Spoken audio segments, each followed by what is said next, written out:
Hi, this is Michael Pedone, President and CEO of SalesBuzz.com, and today I'm going to be answering a few questions as it relates to salespeople and what makes them an A player. So the first question I have from AccessCorp.com here was, what separates an A player from an average salesperson based on their daily performance and discipline?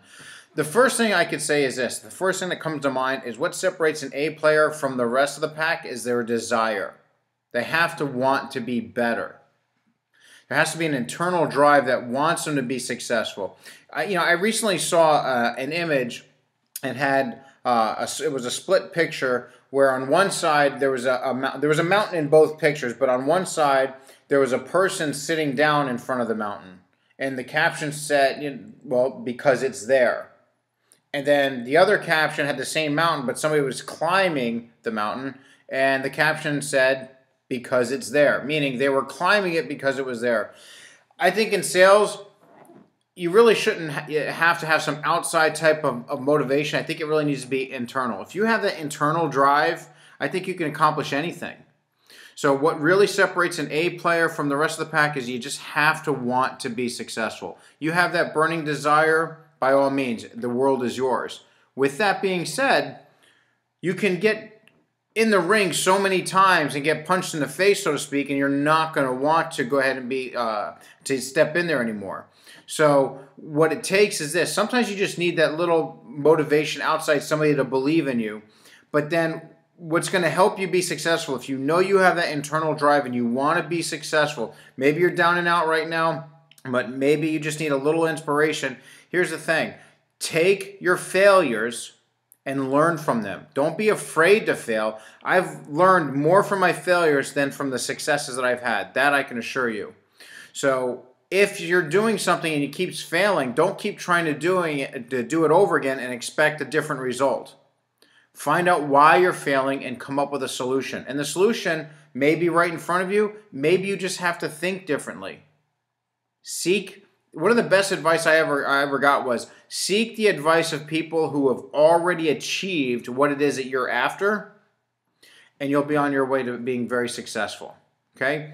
Next question was as it relates to daily goals, like what to achieve, a daily plan of action. I've been in sales a long time, and when I first got into sales, my daily plan of action was, if the meeting was at 8:30, I'd show up on time for the meeting. Well, I soon learned that showing up on time is you're actually late, especially in the world of sales.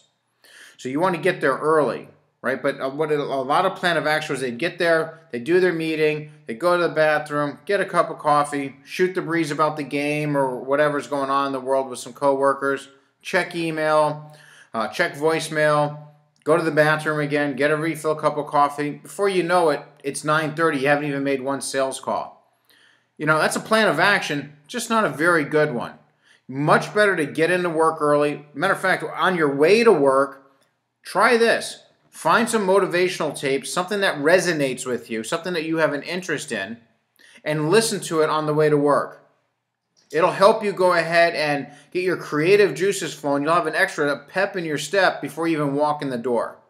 So you want some daily plans of action that'll help you be successful? Listen to motivational tapes on the way to work, right on your iPhone or what have you, is going to be a great start. The next one, try getting to work a little bit early. Role play. Every major sports team in the world, these guys get paid, and ladies get paid millions of dollars a year to go ahead and play a game. And yet they show up to work early and they go ahead and have warm-ups. Why should salespeople be any different? Get to work early, 5, 10, 15 minutes, and role play. Grab a partner, role play, get warmed up. Next, I would have your call list ready to go. So that means the night before you leave, or even after you leave at sometime during that night, before you go to bed, you should know what the first 20, 30, or 40 dials are going to be the next day. Have them listed out. This way, when you get into work, you know that this is what I'm doing. You're not hunting and pecking for leads. So when we talk about organizing your day for success, just 3 things right there of getting to work, on the way to work, listening to some motivational tapes. Second thing is role playing for a few minutes, 5, 10, 15 minutes, and then already having your first 20, 30, 40 dials laid out for you. Watch the difference will happen if you do that consistently, day in and day out. Sorry, as I get a business call here. Day in and day out over the next 30 days. 20 days in a row, 20 business days, you'll see a huge improvement in that alone. One of the things I like to say too is do the hard stuff first. If you're going to have your 20, 30, 40 calls laid out, instead of having your follow-up calls ready to go, people that are willing to take your call and you've already spoke to, try knocking out your first-time calls right to begin with. Normally, most people call them their cold calls, right? Contact them first, get it out of the way. You're going to need to do it anyway so you never have a slump. One of the biggest reasons why salespeople go through slumps is they start closing a bunch of business and they stop doing the things that got that business in the pipeline to begin with. So make sure you have that done first. If you're having call reluctance, chances are it's because you're tired of getting hung up on or hearing no thanks, not interested, we're all set responses. If that's the case, you need a better plan of action. Your sales process is what's causing that. What you say before you heard that response is what caused them to react that way. The good news is you control what you say. So now you need to learn what to say that will avoid that type of response.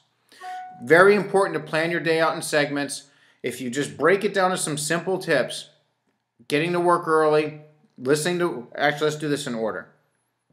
Listening to a motivational tape on the way to work, get to work early, role play.